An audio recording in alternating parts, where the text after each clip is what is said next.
I was born and raised on 12 acres of land my father carved out with his bare hands. He always told me, land is freedom. If you can grow food and draw water, no one can control you. That lesson stayed with me long after he passed. For years, life here was quiet. My dog Banjo, a workshop out back, solar panels humming, everything I needed to be self-reliant. But peace doesn't last when money and power come knocking. When a shiny SUV rolled up and an HOA president named Karen told me I should sell my home for the greater good, I laughed in her face. I didn't realize that refusing her offer would start a war, one that would leave a trench dug around my house like I was under siege in my own land. But here's the thing the HOA didn't know: I had hidden cameras everywhere. And the moment they tried to scare me into submission, I caught everything on tape. Backhand index pointing right before I tell you how this battle exploded, make sure you hit like, share this story with anyone who hates HOAs, and subscribe so you don't miss what happened when I turned the tables on them. For a long time, my life was simple, peaceful in ways most people these days never get to experience. My ranch-style house sat right in the center of 12 acres, surrounded by oak trees that swayed in the wind like old guardians. I woke up each morning to the sound of birds, not traffic, and the smell of cut grass instead of exhaust fumes. Banjo, my old shepherd mix, would trot beside me as I walked the fence line with a mug of coffee in my hand. My solar panels kept the lights on, my well kept the water flowing, and the garden out back kept me fed. If I needed something, I built it in my workshop. If I wanted peace, I just sat on the porch and listened to the crickets. The best part? No one told me what I could or couldn't do. My father used to say, freedom's not in the size of your land, but in what you do with it. And out here, I felt free every single day. Sure, a few neighbors lived nearby, but they minded their business, and I minded mine. For years, the land and I had an understanding. I took care of it, and it took care of me. But that peace ended the day the developers rolled in and built Sunny Hollow, a pastel-colored maze of houses packed tight together, run by something I never dealt with before, a homeowners association. The first letter showed up folded neatly in my mailbox, sealed with the HOA's fancy crest. At first, I thought it was junk mail. But when I opened it, I realized it was an offer. They wanted to buy my property. The letter was polite, almost sugary, talking about community expansion, better property values, and how selling would be beneficial for everyone. I laughed out loud. I wasn't looking to sell. My father had put sweat and blood into this land, and I had no price tag for it. I tossed the letter into the wood stove and didn't think much more of it. 2 weeks later, another envelope arrived. This one wasn't just polite, it was tempting. They offered $600,000, cash. To most people, that's life-changing money. But to me, it wasn't even close to the worth of my freedom. $600,000 couldn't buy back peace once it was gone. Then came the third visit, not a letter this time. A black SUV rolled slowly down my gravel drive, tires crunching, dust rising. Out stepped Karen Martell, president of the HOA, dressed sharp enough for a courtroom, not a country road. Her smile was the kind you give before a knife goes in. She told me I should think of the bigger picture. That my land could be turned into something more valuable. I told her the only value that mattered to me was being left alone. Her smile tightened. That was the moment the war started. Karen didn't come alone. The day she returned, she brought 2 men in matching polos, the kind who looked more like sales reps than neighbors. They hung back while she strolled toward my porch like she owned the place. Mr. Reed, she started, her tone sweet but sharp underneath. I wanted to speak with you face to face. You've ignored our letters, and I think you're making a mistake. I leaned against the porch rail, Banjo sitting at my feet, ears pointed forward. Lady, I'm not interested. This land isn't for sale, not now, not ever.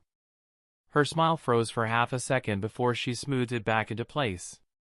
Surely you understand progress. Sunny Hollow is growing fast. Your land could be repurposed in a way that benefits the entire community.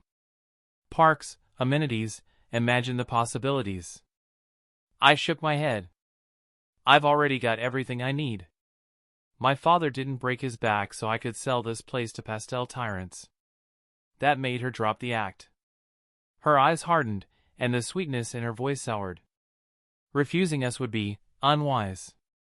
The HOA has rules. Influence. You'd be smart to reconsider before things get complicated. I stood up straight, letting silence hang heavy between us. Are you threatening me on my own porch? She tilted her head, gave a half smile that didn't reach her eyes, and stepped back toward her SUV. Just think it over, Mr. Reed. Nobody likes being the odd one out. The engine roared, dust rising as her convoy pulled away. That was the last time she asked nicely. A week after Karen's little porch speech, I noticed the white sedan. It parked just beyond my fence line, engine off, windows tinted. The driver sat there for hours, pretending to scroll his phone. Every time I stepped outside, I felt eyes on me. Then came the surveyors. At least, that's what they claimed to be. Two men in neon safety vests walked the edge of my property with clipboards and range poles, muttering measurements back and forth. When I asked who they worked for, they just shrugged and said, Sunny Hollow HOA. Something about the way they looked at my land, like they were already measuring what it would be worth to them, made my blood boil. The next day, another letter appeared. This one wasn't an offer, it was a notice. It accused me of violations for things like unapproved fencing, improper land use, and failure to comply with community standards. The kicker? I wasn't even part of their community. That's when I realized Karen wasn't bluffing. She wasn't just trying to buy me out, she was trying to choke me out. The mail became unreliable. Deliveries stopped showing up. One morning, I found a pile of garbage dumped just inside my fence. When I called the county, they said their records showed my property was under HOA oversight, which was news to me. Piece by piece, my independence was being boxed in. And then, one morning at sunrise, the roar of heavy machinery shattered the silence. Dust clouds rose above the trees. That's when I saw the trench. I'll never forget the sound. It was just past dawn when the low growl of diesel engines rolled across my land. Banjos started barking before I even stepped outside. From the porch, I saw them, two bulldozers and a convoy of dump trucks grinding along the western boundary, carving into the soil like it was theirs to take. The trench they cut was wide enough to swallow a pickup, deep enough to break an ankle just looking at it. At first, I thought it had to be some county project, maybe drainage or utility work. But the flags they planted and the smug grin on the man directing traffic told me otherwise. I marched down there, boots sinking in the churned dirt, and sure enough, Karen was standing at the edge, clipboard in hand, wearing sunglasses like a general surveying her conquest. What the hell do you think you're doing? I shouted over the machines. She didn't even flinch. Routine improvements, she called back. Drainage to protect the community. Nothing to worry about. Community? I barked. This is my land. She tapped her clipboard, cool as ice. Our engineers assure me it's within our jurisdiction. In fact, we'll be looping this trench around your entire property. Better water flow. Better boundaries. My stomach sank. A moat. They were literally digging me into a box. I snapped pictures, took video, documented every second. Karen smirked like she already knew none of it would matter. But what she didn't know, what nobody on that HOA board knew, was that I had more than just a phone. I had eyes everywhere. Hidden cameras. And they were about to record everything she tried to bury me with. By the third day, the trench was no longer just a line in the dirt, it was a barrier. Dump trucks now blocked my only driveway, parking sideways so no one could get in or out. Delivery drivers turned around at the end of the road, mail never showed up, and the county claimed they had no jurisdiction over an active HOA project. When I tried to cross the trench to speak with the workers, a security guard hired by the HOA told me I was trespassing on community property. My own land, labeled community property. The audacity burned hotter than the Oklahoma sun. Then they went for my water. One afternoon, I walked out back to check the well and found the padlock cut and the cover pried loose. Muddy boot prints circled the pump. A notice was taped to the casing, pending review for code compliance. No signature, no county seal, just a fake stamp with the HOA logo. Every tactic they used was designed to squeeze me, isolate me, make me panic and sell. Friends stopped visiting because they couldn't get through. Even Banjo grew restless, pacing the porch, ears perked at every sound from the boundary line. At night, I'd sit on the porch and watch the glow of their work lights flicker through the trees. Like a siege camp. They thought they had me boxed in, cut off, beaten down. But what Karen and her little army didn't understand was that while they were busy playing HOA warlords, I had been quietly collecting receipts.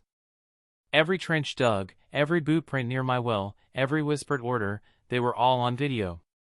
And when I finally struck back, I wasn't going to the HOA. I was going public. What Karen and her HOA board didn't realize was that I wasn't just some stubborn old guy sitting on a porch with a shotgun. I'd spent years quietly hardening this property. Solar power, backup well, reinforced locks, and hidden cameras.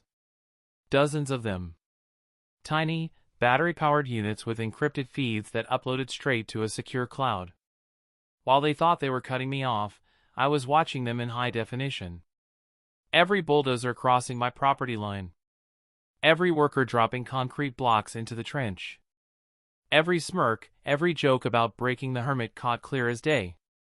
But the real jackpot came one evening at sunset.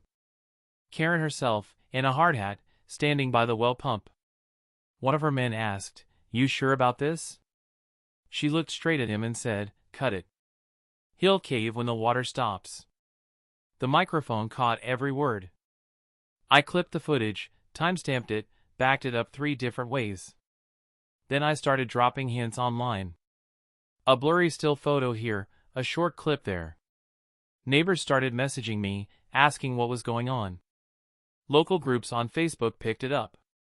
Within 48 hours, my quiet siege had become a headline. HOA builds trench around homeowner's property, caught on camera. The HOA sent me a cease and desist letter accusing me of defamation. I laughed and posted that letter, too. My phone started buzzing with reporters, YouTubers, and even a local news station. They wanted to bury me quietly. Instead, I was turning their trench into a stage. And the whole country was about to watch what happened next. Once I dropped the first clips online, the story spread like wildfire. At first, it was just a couple of local Facebook groups, people sharing the video of bulldozers cutting the trench. Then someone posted it to Reddit with the title, "HOA tries to moat a guy's house. He's got cameras." Overnight, it hit 1 million views. My inbox exploded. Neighbors I hadn't spoken to in years were forwarding me screenshots. Strangers from across the country were offering legal advice, drone footage, even free construction crews to help. One guy sent me a message that simply read, "Fight the pastel tyrants." I nearly spit out my coffee. The HOA wasn't laughing. They doubled down. Another letter arrived, this one from their lawyer. A full cease and desist order claiming I was spreading false and misleading information and defaming a community organization. It ended with a thinly veiled threat: failure to comply may result in further legal action. I posted that letter, too. And the internet shredded them. Memes popped up overnight, Karen in a hard hat with captions like "Trench Warfare, HOA Edition." News stations rolled up with cameras of their own, interviewing me at the edge of the ditch. The more they tried to silence me, the louder my story got. HOA intimidation only works in the dark, but I was dragging their schemes into the spotlight, one clip at a time. And then came the night when they pushed too far.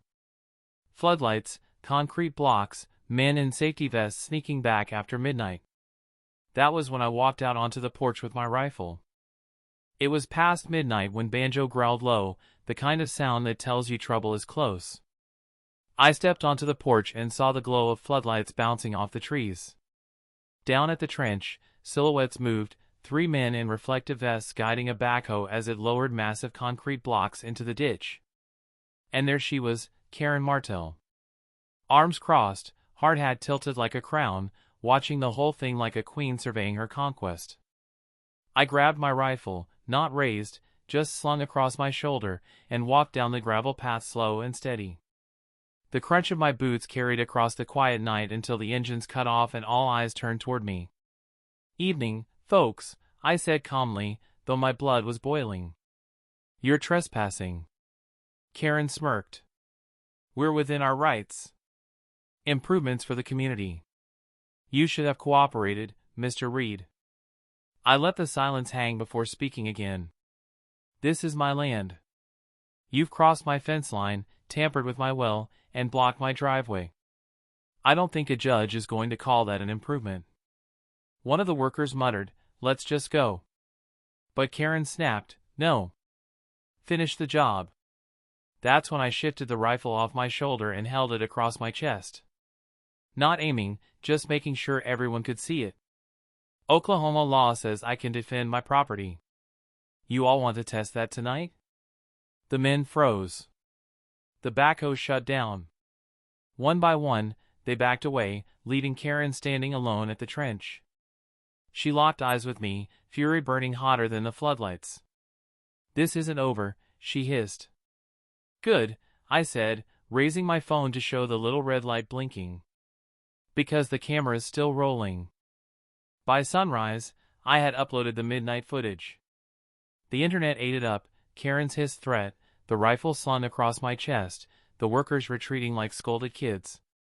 By the time I drove into town, the clip had already hit the local news cycle. I walked into the sheriff's office with a flash drive full of evidence, every clip, every timestamp, every permit forgery I'd uncovered. Deputy Wilkins, who'd always treated HOA complaints like neighborly squabbles, wasn't at his desk. Instead, a new face met me, Sergeant Carter, recently transferred from Tulsa. He plugged in the flash drive and watched silently as Karen ordered her men to sabotage my well. He saw the trench being dug across my property line.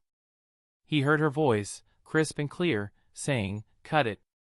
He'll cave when the water stops." When the video ended, Carter leaned back in his chair. "Mr. Reed, this isn't a dispute. This is criminal trespass, fraud, and possibly extortion. We'll need copies of everything for the DA." For the first time since the trench appeared, I felt the pressure ease just a little. Meanwhile, my lawyer Jenna had filed for an emergency injunction.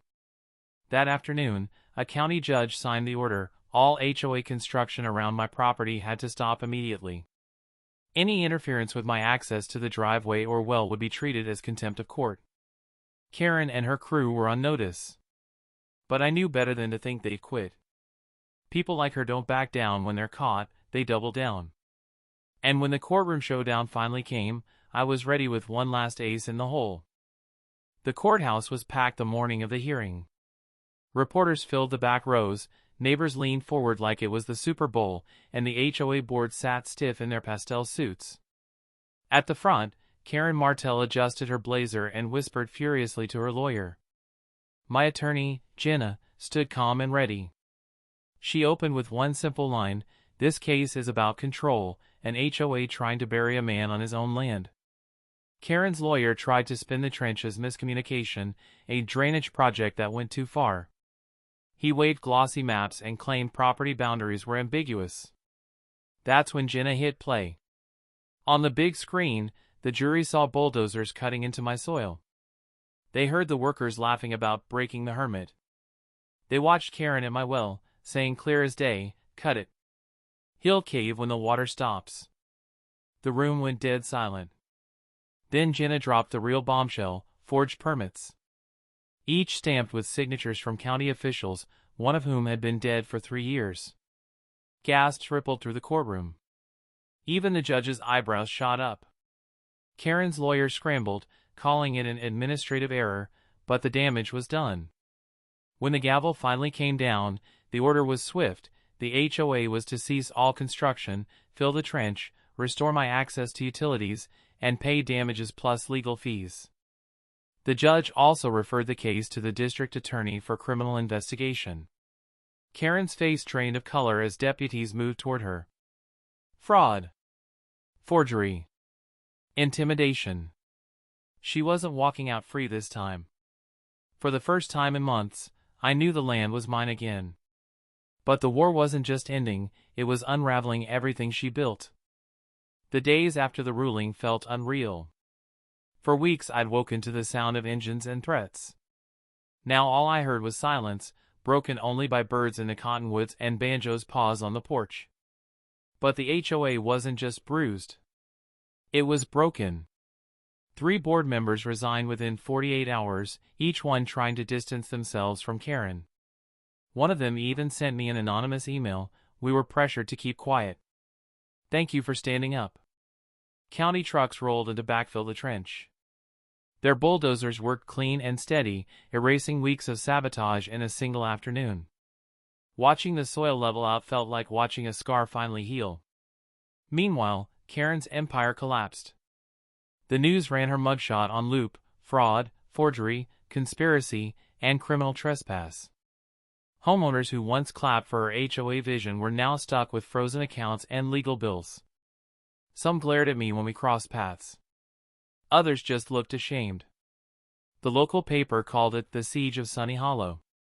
Talk shows debated HOAs and property rights. Memes popped up online, me standing on the porch like a castle guard, Karen painted as a medieval queen with a clipboard scepter. Absurd, but I couldn't help laughing.